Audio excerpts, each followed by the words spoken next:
Everyone, study for UPSC PCS channel में आप सभी का स्वागत है। अभी हम बहुत ही इंपॉर्टेंट सेक्शन इंडियन ज्योग्राफी में कृषि से संबंधित क्वेश्चन कर रहे हैं, जिसमें इससे पहले हमने खरीफ, रबी और जायद फसल के क्वेश्चन कर लिए। आज हम करेंगे नगदी फसल से संबंधित क्वेश्चन, जिसमें कपास आएगा, तिलहन, दलहन और गन्ना, इनसे रिलेटेड क्वेश्चन करेंगे। ये क्वेश्चंस यूपीएससी, पीसीएस और भी एग्ज़ाम्स में पूछे जाते हैं रेगुलर। प्रीवियस ईयर का भी हम क्वेश्चन कर रहे हैं, इसमें घटना चक्र से हम क्वेश्चन सारे कर रहे हैं। इससे पहले मैंने घटना चक्र के साइंस और हिस्ट्री के भी एमसीक्यू काफ़ी सारे करवाए हैं। एक हिस्ट्री का लेक्चर मैंने लिया है लैंड रिफॉर्म, जो ब्रिटिश काल में हुए थे भारत में, उनसे संबंधित, जिनको आप जाके प्लेलिस्ट में देख सकते हैं। अगर आप चैनल पर नए हैं तो सब्सक्राइब कर लीजिए। चलिए शुरू करते हैं आज का क्वेश्चन। पहला क्वेश्चन है 2020 आईएएस प्री का। ये फसल के कंडीशंस दिए हुए हैं और इनसे रिलेटेड क्वेश्चन है। ये सारे लाइन कॉपी पेस्ट हैं, एनसीईआरटी से लिया गया है। एनसीईआरटी से कॉपी कस्ट करके बस पेस्ट कर दिया यूपीएससी ने यहाँ पर। तो देखते हैं इसको क्या है क्वेश्चन। यह फसल उपोष्ण प्रकृति की है, उसके लिए कठोर पाला हानिकारक है। पाला हानिकारक है इसके लिए। विकास के लिए उसे कम से कम 210 पाला रहित दिन चाहिए। 50 से 100 सेंटीमीटर वर्षा की आवश्यकता पड़ती है। हल्की सुअपवाहित मृदा, इसमें नमी धारण करने की क्षमता है, यानी कि नमी धारण करने की क्षमता दो मिट्टी में सबसे ज़्यादा होती है। एक होती है चिकनी मिट्टी और एक होती है काली मिट्टी। तो काली मिट्टी स्पष्ट हो गया। उसकी खेती के लिए आदर्श रूप से अनुकूल है। यह फसल निम्न में से कौन सी है? तो 210 दिन लगता है इसको फसल को तैयार होने में। वर्षा भी कम चाहिए। ऐसी फसल है गन्ना। इसका आंसर ए हो जाएगा। कपास उपोष्ण जलवायु में खरीफ की फसल है। इसके विकास के लिए 210 पाला रहित दिन चाहिए और इतना सेंटीमीटर वर्षा चाहिए। उच्च तापमान आवश्यक होता है और मृदा भी अच्छी होनी चाहिए, जिसमें नमी धारण करने की क्षमता हो। दूसरा क्वेश्चन है कि भारत के निम्नलिखित क्षेत्रों में से कौन सा कपास का अधिकतम मात्रा में उत्पादन करता है? तो उत्तर पश्चिमी और पश्चिमी भारत। उत्तर पश्चिमी और पश्चिमी भारत, जहाँ भी काली मृदा पाई जाएगी भारत में, वहाँ पर कपास की अच्छी फसल होती है। अगला क्वेश्चन पे चलते हैं। आर्थिक समीक्षा 2021 के अनुसार, इस पर पढ़ लेते एक्सप्लेनेशन क्या है। 2019-2020 में प्रमुख फसलों के संदर्भ में कपास की खेती 13.4 मिलियन हेक्टेयर क्षेत्र पर की जा रही है। तीसरा क्वेश्चन है कि भारत का सबसे बड़ा कपास उत्पादक राज्य कौन सा है? तो महाराष्ट्र। 2020 में आरबीआई द्वारा जारी आंकड़ों के अनुसार 19-20 में भारत के अग्रणी 4 कपास उत्पादक राज्य हैं। सबसे पहले स्थान पर गुजरात, तेलंगाना, महाराष्ट्र और राजस्थान। ठीक है, ये 2000 ईस्वी का क्वेश्चन है, उस समय रहा होगा। वैसे कौन है? गुजरात टॉप पर है। चौथा क्वेश्चन है कि निम्नलिखित में से किस जिलों को कपास की खेती के कारण सफ़ेद सोने का क्षेत्र कहा जाता है? खांडवा और खरगोन। मध्य प्रदेश के खांडवा, खरगोन जिले को कपास की खेती के कारण सफ़ेद सोना का क्षेत्र कहा जाता है। पांचवा क्वेश्चन है कि महाराष्ट्र में निम्नलिखित में से कौन सी एक फसल श्वेत स्वर्ण के नाम से जानी जाती है? तो श्वेत स्वर्ण हमेशा कपास को कहते हैं। छठा क्वेश्चन है कि भारत में कपास के पौधे का आदि निवास है। बिल्कुल, ये सिंधु घाटी सभ्यता में भारत में सबसे पहले उगाया गया था कपास, सिंधु घाटी सभ्यता में। विश्व में भारत पहला देश है जहाँ कपास की संकर किस्म विकसित हुई, जिसके परिणाम स्वरूप वर्धित उत्पादन होता है, मतलब अधिक उत्पादन होता है। आईएएस 2003 का क्वेश्चन है, दोनों ही स्टेटमेंट सही है। कपास भारत का देशज पौधा है, यानी कि यहीं पर इसका जन्म हुआ था। ऋग्वेद एवं मनुस्मृति जैसे प्राचीन ग्रंथों में भी इसका उल्लेख है। साथ ही भारत विश्व का पहला देश है जिसने कपास की संकर किस्म विकसित की, जिसके परिणाम स्वरूप मतलब उत्पादन वर्धित होता है। कपास के रेशे प्राप्त होते हैं बीज से। किससे? बीज से प्राप्त होते हैं। महाराष्ट्र की काली मिट्टी के क्षेत्र में कपास को गन्ने की फसल के प्रतिस्पर्धा का सामना करना पड़ा है। इसका क्या कारण है? झारखंड पीसीएस 2011, झारखंड पीसीएस 11 में पूछा था। तो क्षेत्र की जलवायु में सामान्य परिवर्तन, इस क्षेत्र कपास की उत्पादकता का घटना, क्षेत्र के जलवायु सामान्य परिवर्तन, सिंचाई सुविधा को प्रसार कारण इस क्षेत्र में गन्ने की फसल अधिक लाभप्रद है। तो इसका आंसर सी हो जाएगा। ठीक है, महाराष्ट्र में काली मिट्टी के क्षेत्र में कपास की जगह अब लोग गन्ना उपजाते हैं, बस यही है। 9वां क्वेश्चन है बीपीएससी 2017 का क्वेश्चन है ये, 63rd बीपीएससी, कि भारत में किस राज्य में कपास का औसतन उत्पादन सर्वाधिक है। औसत उत्पादन पूछता है तो आंध्र प्रदेश औसत पूछा है। इनमें से बिहार में तो कम ही होता, पश्चिम बंगाल में भी नहीं होता, असम में भी नहीं होता, आंध्र प्रदेश है। कपास निगम लिमिटेड, भारत सरकार के अनुसार भारत में कपास का सर्वाधिक उत्पादन गुजरात करता है, जबकि 18-19 के अंतिम अनुमान के अनुसार विकल्पगत राज्यों में औसत उत्पादन सर्वाधिक आंध्र प्रदेश में था। उसके बाद से ये अलग अलग राज्यों का उत्पादन दिया। औसत उत्पादन 454.43 किलोग्राम हेक्टेयर, जबकि राज्यों में शीर्ष स्थान तमिलनाडु का है। ठीक है, औसत उत्पादन में तमिलनाडु का सबसे ज़्यादा स्थान है। अगले क्वेश्चन पे चलते हैं। अगला टॉपिक क्या है? गन्ना। अब गन्ना से रिलेटेड क्वेश्चन आएगा। भारत के किस राज्य में गन्ने की खेती के अंतर्गत सबसे अधिक भूमि है? ये तो सबसे पहले पता होना चाहिए। तो मध्य प्रदेश, उत्तर प्रदेश, यूपी है। यूपी में ही गन्ने की सबसे ज़्यादा खेती होती है। गेहूँ, गन्ना, आलू, इन सब में यूपी पहला स्थान पे आता है। आरबीआई द्वारा वर्ष 2020 में आंकड़ों के अनुसार वर्ष 2018-19 में भारत में गन्ने की खेती के अंतर्गत सर्वाधिक भूमि उत्तर प्रदेश में है, उसके बाद महाराष्ट्र में आता है। भारत की निम्न फसलों में से किस फसल के अंतर्गत उसके शुद्ध सकल कृषि क्षेत्र के सिंचित क्षेत्र का सर्वाधिक प्रतिशत है? तो गन्ना। किस फसल के अंतर्गत उसके शुद्ध सकल कृषि क्षेत्र के सिंचित क्षेत्र का सर्वाधिक प्रतिशत है? तो गन्ना का ही है। प्रश्न काल में विकल्प डी उत्तर सही था। कृषि जनगणना द्वारा 1516 की रिपोर्ट के अनुसार 1516 में विकल्प में दी गई फसलों का उनके शुद्ध सकल कृषि क्षेत्र के सिंचित क्षेत्र का प्रतिशत निम्न अनुसार है। गन्ना का सबसे ज़्यादा, फिर गेहूं का, फिर चावल का, फिर तिलहन का। अगले क्वेश्चन पे चलते हैं। भारत में 4 गन्ना उत्पादक राज्यों का घटते हुए क्रम में सही अनुक्रम लगाना है। यूपीएससी 2000 और बीपीएससी 2000 दोनों में पूछा था।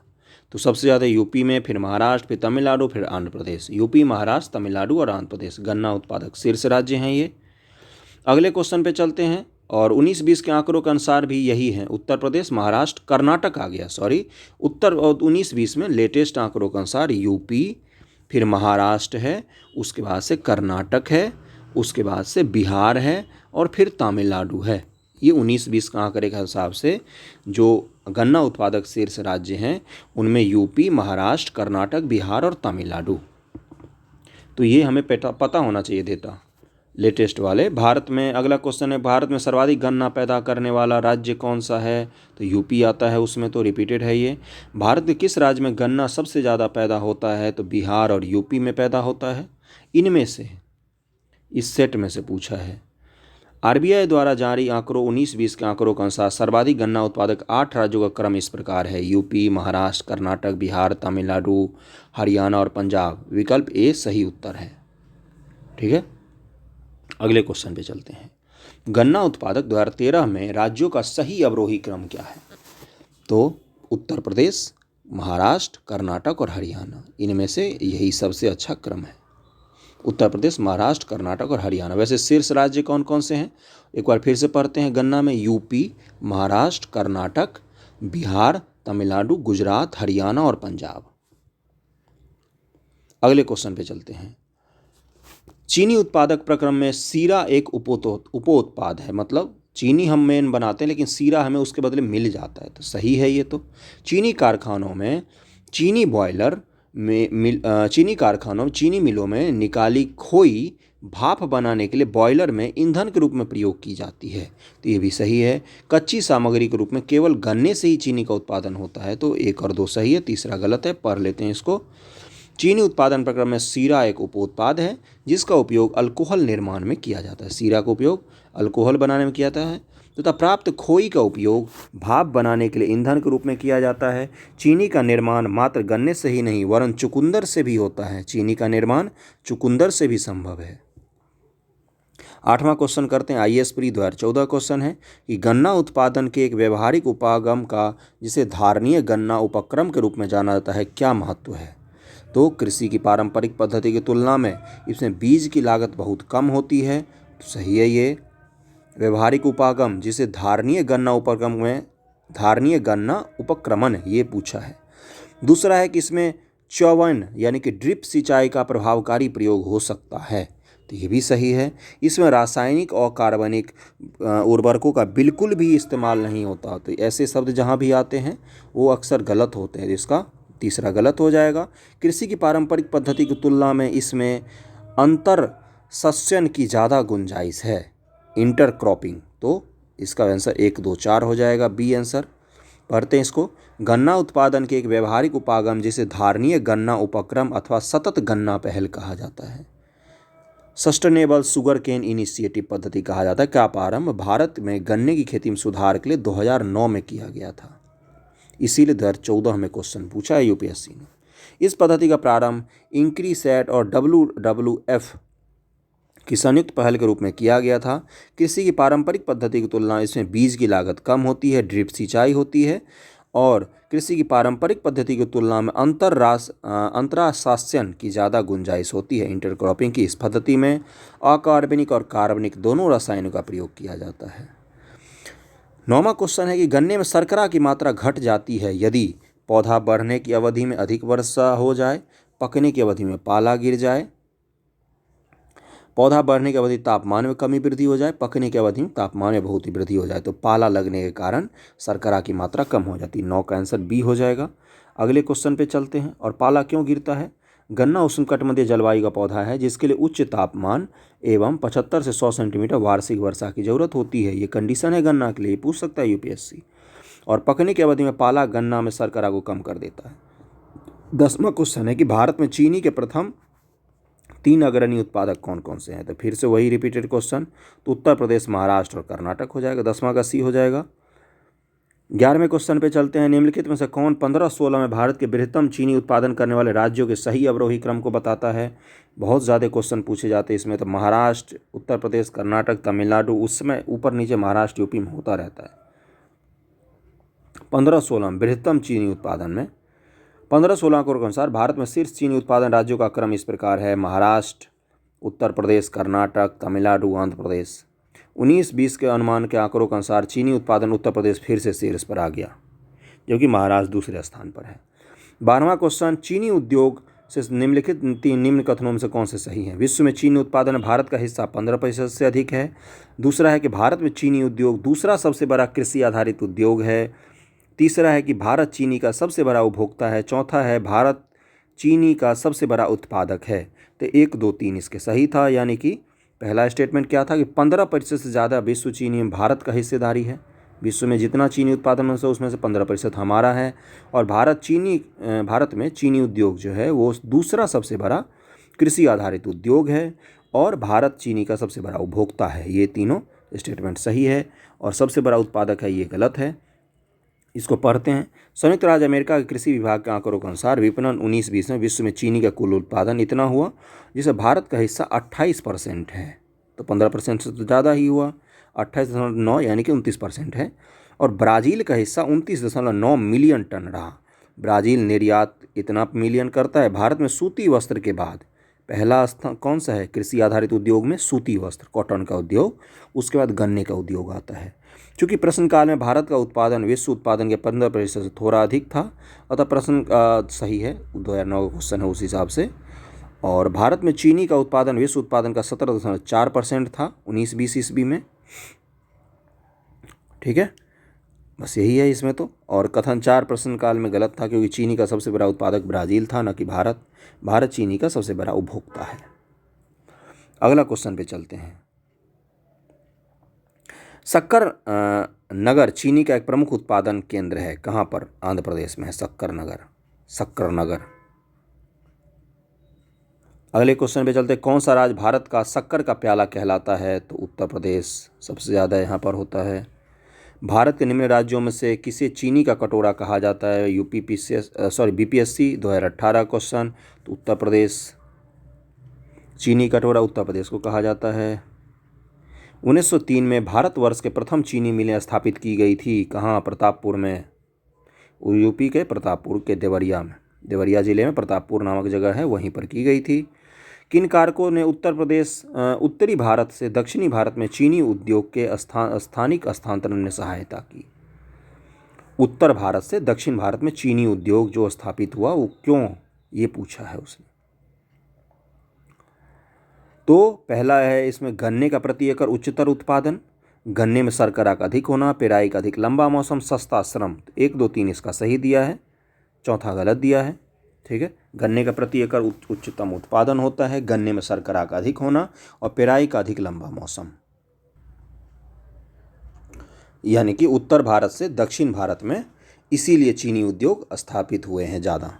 क्यों? क्योंकि ये तीनों दक्षिण भारत में अधिक होते हैं। यानी कि गन्ने के प्रति एकड़ उत्पादन उच्च होता है और शर्करा भी अधिक होता है और पेराई के लिए अधिक लंबा मौसम भी मिलता है दक्षिण भारत में।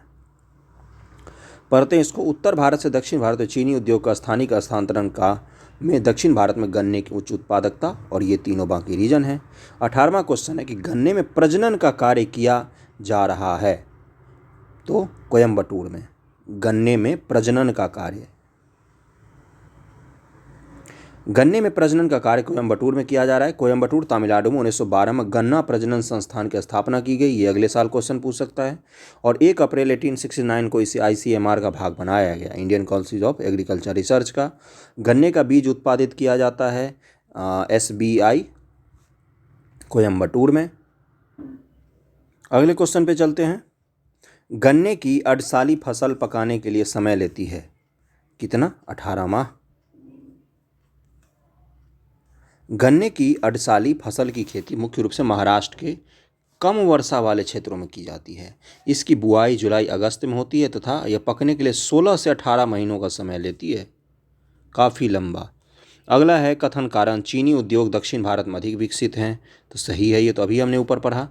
और बी है कि गन्ने के प्रति हेक्टेयर पैदावार तथा गन्ने की रस की मात्रा दक्षिण भारत में अधिक होती है, तो उसी क्वेश्चन को इसने घुमा के कथन कारण ने पूछ लिया। दोनों ही सही है, ए आंसर हो जाएगा उसका, कथन कारण दोनों सही है।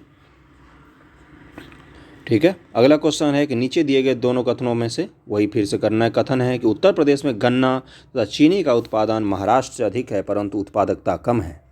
ठीक है, तो देखते हैं इसका। दूसरा, महाराष्ट्र में अधिकांश चीनी मिलें सहकारी क्षेत्र से स्थापित हैं।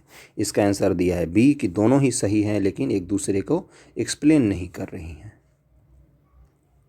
गन्ना से रिलेटेड इतने ही क्वेश्चन थे। अब है तिलहन से रिलेटेड क्वेश्चन। तिलहन वसा का मुख्य स्रोत होता है हमारे खाने में। अगर पहला क्वेश्चन है तिलहन से संबंधित में कि निम्नलिखित में से कौन एक तिलहनी फसल है, तो सूर्यमुखी। सूर्यमुखी तिलहनी फसल, इससे तेल निकलता है। भारत के प्रमुख तिलहनी फसल हैं तोरिया, सरसों, तिल, अलसी, सोयाबीन, सूरजमुखी, अरंडी, बिनौला, अतः विकल्प सी सही उत्तर है। अगला क्वेश्चन है कि पीत क्रांति संबंधित है तिलहन के उत्पादन से, बी हो जाएगा। पीली क्रांति या पीत क्रांति तिलहन के उत्पादन संबंधित है। काली क्रांति पेट्रोलियम के उत्पादन से, नीली मत्स्य उत्पादन से, हरित क्रांति खाद्यान्न, लाल क्रांति मांस और टमाटर, भूरी क्रांति उर्वरक, श्वेत क्रांति दूध से संबंधित है। अगले क्वेश्चन पे चलते हैं कि पीली या पीत क्रांति संबंधित है तिलहन उत्पादन से।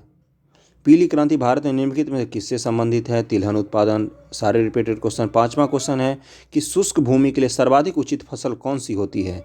तो मूंगफली। इनमें से मूंगफली होगा क्योंकि इन सबको अधिक पानी चाहिए। गेहूं को भी 75 सेंटीमीटर के आसपास पानी चाहिए, गन्ना को अधिक चाहिए, जूट को भी चाहिए। पेगिंग एक लाभकारी प्रक्रिया है मूंगफली में। पेगिंग मूंगफली में प्रक्रिया होती है। ये पेगिंग मूंगफली की फसल में होने वाली एक लाभकारी प्रक्रिया है। इसमें परागण के बाद फूल के अवशेष के भाग के आधार से पेग निकालकर जड़ की तरह नीचे की ओर मुड़कर जमीन के भीतर वृद्धि करता है, इसी को पेगिंग कहते हैं। भारत में सोयाबीन का अग्रणी उत्पादक कौन सा राज्य है? इतनी बार पूछा है ये। सोयाबीन का सबसे अधिक उत्पादन मध्य प्रदेश में किया जाता है। मध्य प्रदेश में सबसे पहले स्थान पर, फिर महाराष्ट्र, फिर राजस्थान में किया जाता है। 20-21 का आंकड़ा है ये। अगला क्वेश्चन है कि भारत में सोयाबीन का सबसे अधिक उत्पादन किस राज्य में होता है? तो मध्य प्रदेश हो जाएगा। फिर से रिपीटेड क्वेश्चन है। 9वां क्वेश्चन है कि निम्नलिखित में कौन महत्वपूर्ण सोयाबीन उत्पादक राज्य है? मध्य प्रदेश। 10वां क्वेश्चन है भारत में से किस प्रदेश में सबसे खेती का सर्वाधिक क्षेत्रफल है? किस प्रदेश में सोयाबीन की खेती का? तो फिर से वही को हो जाएगा मध्य प्रदेश। 92-93 में किसकी उपज इतनी प्रचुर हुई कि उसे कीर्तिमान मान सकें? ये उस समय पूछा था, आज ये रिलेवेंट है। तिलहन का हुआ था उस समय। भारत में तिलहन का सबसे बड़ा उत्पादक राज्य कौन सा है? तो MP है। सबसे अधिक तिलहन का उत्पादन मध्य प्रदेश में होता है। प्रश्न काल 18-19 के आंकड़ों के अनुसार भारत में तिलहन का सबसे बड़ा उत्पादक राज्य मध्य प्रदेश था। इसके पश्चात क्रमशः राजस्थान और महाराष्ट्र का स्थान आता है। कौन सा? पहले पर एमपी, दूसरे पर महाराष्ट्र और फिर राजस्थान। इसके पश्चात क्रमशः राजस्थान और महाराष्ट्र का दूसरे पर राजस्थान है और उसके बाद महाराष्ट्र। पहले पर एमपी, फिर राजस्थान है और फिर आता है महाराष्ट्र का स्थान। जबकि आर्थिक समीक्षा 2021 के अनुसार तिलहन में उत्पादक क्रमशः राज्य अब कौन से हो गए? नए वाले डेटा के अनुसार सबसे पहला हो जाएगा राजस्थान, उसके बाद दूसरा है गुजरात और तीसरा है एमपी। 19-20 के हिसाब से तिलहन उत्पादक शीर्ष राज्य में राजस्थान पहले नंबर पर आ गया है। रिपीट करता हूँ, राजस्थान 19-20 में आर्थिक समीक्षा के हिसाब से राजस्थान पहले पर, फिर गुजरात, फिर मध्य प्रदेश आ गया है। 13वां क्वेश्चन है कि निम्नलिखित में से भारत का कौन सा राज्य मूंगफली का सबसे बड़ा उत्पादक है? तो गुजरात है, डी है। मूंगफली के क्षेत्रांतर्गत कम परंतु प्रति हेक्टेयर बहुत अधिक उत्पादन वाला भारत का राज्य है। यानी कि प्रति हेक्टेयर कितना वहाँ पर होता है, इसमें तो पंजाब है पहले स्थान पर, प्रति हेक्टेयर अधिक उत्पादन होता है। प्रति हेक्टेयर उत्पादकता के संदर्भ में शीर्ष राज्य हैं पश्चिम बंगाल, तमिलनाडु, तेलंगाना और राजस्थान। निम्न में से असंबद्ध उत्पाद को बाहर कीजिए। कौन सा असंबद्ध है इनमें से? तो मूंगफली के पौधों के जड़ से प्राप्त होती है, जबकि अन्य सभी पौधों के पुष्प से प्राप्त होते हैं। तिल, मूंगफली एवं सरसों को तेल खाद्य के रूप में प्रयुक्त किया, जबकि अरंडी को तेल को खाद्य रूप में प्रयुक्त नहीं किया जाता। एवं बी और सी दोनों ही सही हो सकते हैं। ठीक है, बी और सी दोनों ही सही हो सकते हैं, इसलिए इसका आंसर नहीं दिया है। 16वां क्वेश्चन है कि राजस्थान किस वस्तु का प्रमुख उत्पादक है? तो सरसों का उत्पादन में राजस्थान पहले स्थान पर है। और उसके बाद कौन से आते? इसके संदर्भ में दूसरा स्थान हरियाणा और तीसरा यूपी का है। पहला राजस्थान, दूसरा हरियाणा, तीसरा यूपी। मानचित्र में ABCD द्वारा अंकित स्थल क्रमशः किसकी खेती के लिए प्रसिद्ध है? ये पूछा है। तो मूंगफली, गन्ना, रागी और तंबाकू। तंबाकू आंध्र प्रदेश में सबसे ज़्यादा होता है, रागी यहाँ पर होता है, और उसके बाद से गन्ना महाराष्ट्र में, और ये गुजरात में मूंगफली। उड़ीसा में रागी होता है, आंध्र प्रदेश में तंबाकू, महाराष्ट्र कपास, गन्ना, गुजरात में मूंगफली। नेक्स्ट क्वेश्चन पे चलते हैं कि भारत में उत्पादित मुख्य तिलहन निम्नलिखित में से कौन कौन से हैं? अवरोही क्रम में लगाना है इनको, अवरोही क्रम में लगाना है इनकी मात्रा के सही अनुक्रम के हिसाब से। तो सबसे पहले सोयाबीन आएगा, फिर मूंगफली आएगा, उसके बाद से सरसों आएगा, फिर तिल आएगा। डी आंसर हो जाएगा अवरोही क्रम में। सोयाबीन, मूंगफली, राई, सरसों, फिर तिल आता है। वरुणा प्रजाति है किसकी? सरसों की वरुणा प्रजाति है। अगला क्वेश्चन है कि पूसा बोल्ड एक प्रजाति है सरसों की, पूसा बोल्ड सरसों की। पीताम्बरी एक प्रजाति है सरसों की, पीताम्बरी सरसों की प्रजाति है। जिप्सम की अधिक मात्रा आवश्यक होती है मूंगफली की फसल के लिए, जिप्सम की अधिक मात्रा आवश्यक होती है। UPPCS 2007 का क्वेश्चन, जिप्सम मूंगफली की आवश्यक होती है। कौशल किस फसल की उन्नत प्रजाति है? तो मूंगफली की उन्नत प्रजाति है कौशल। नेक्स्ट क्वेश्चन पे चलते हैं। चना का कुछ और प्रजाति है वो पढ़ लेते हैं। चना का पंत G 114 और गौरव, राधे के 14, कपास का देसी श्यामली, सुविन और सुजाता, मूंगफली का चित्रा 64, चंद्रा और कौशल, गेहूं का कुंदन, कल्याण सोना, सोनालिका।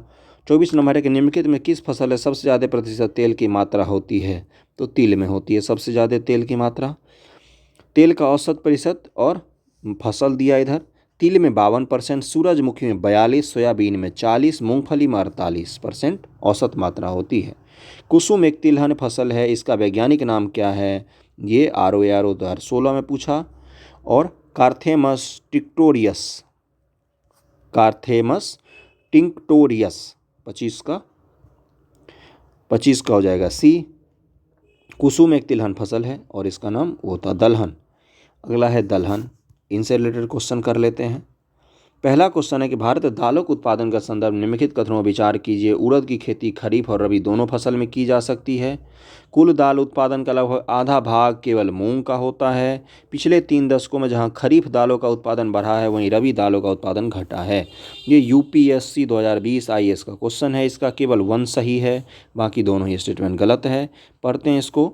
उष्णकटिबंधीय जलवायु की फसल है उड़द। यह उत्तर भारत में खरीफ तथा दक्षिण भारत में रबी और खरीफ दोनों मौसम की फसल है। उत्तर भारत में केवल खरीफ और दक्षिण भारत में रबी खरीफ दोनों में।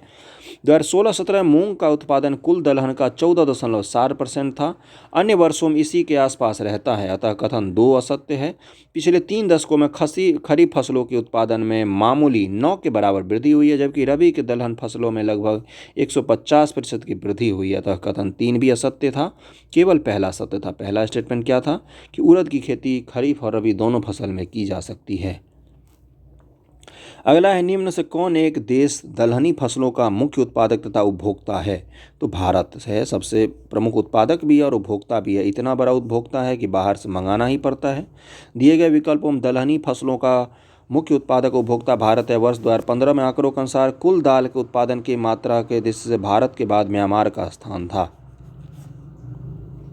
भारत से निम्नलिखित में से कौन एक उत्पादन सामान्यतः निर्यात नहीं किया जाता? तो दालें निर्यात नहीं की जाती क्योंकि खपत बहुत अधिक है। अगला है कि कथन कारण भारत में दालों की कमी है परंतु प्रोटीन की नहीं। दालों की मांग की वरीयता है। कथन और कारण दिया है, इसका आंसर देखते हैं क्या दिया है, यानी कि दोनों ही सही है। कथन और कारण दोनों ही है, व्याख्या भी कर रहा है। भारत में दालों की कमी है परंतु प्रोटीन की नहीं है। दालों की मांग की वरीयता है, तो दोनों ही सही हैं और व्याख्या भी करते हैं। अगले क्वेश्चन पे चलते हैं। भारत में दालों का सबसे बड़ा उत्पादक राज्य कौन सा है? मध्य प्रदेश। कितनी बार कर चुके हैं हम।